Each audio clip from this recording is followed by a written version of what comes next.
আহ্বান করছি এই জাতির কাছে আমাদের নেতা সব মজুদ আছে। আমরা জাতির কাছে প্রস্তুত। আমাদের নেতা কিংবদন্তি শিক্ষক নেতা অধ্যক্ষ সেলিম মিয়া স্যারের কাছে গত 7 অক্টোবর বিশ্ব শিক্ষক দিবসে সোহরাওয়ার্দী উদ্যানে আমাদের বর্তমান প্রধানমন্ত্রী তৎকালীন বিএনপির ভারপ্রাপ্ত চেয়ারম্যান তারেক রহমানের সামনে বক্তব্য দিয়েছেন। তারেক রহমান সেদিন প্রধানমন্ত্রী ছিলেন।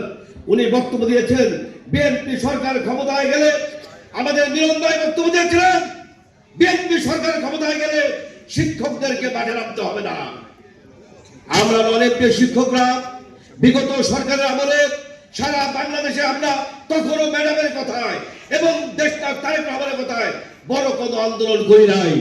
আমরা শুধু মানববন্ধন স্মারকলিপির মাধ্যমে, শুধু অবস্থান, শান্তিপূর্ণ অবস্থানের মাধ্যমে আমরা, আপনি বলেছেন ওই যে সিয়ারা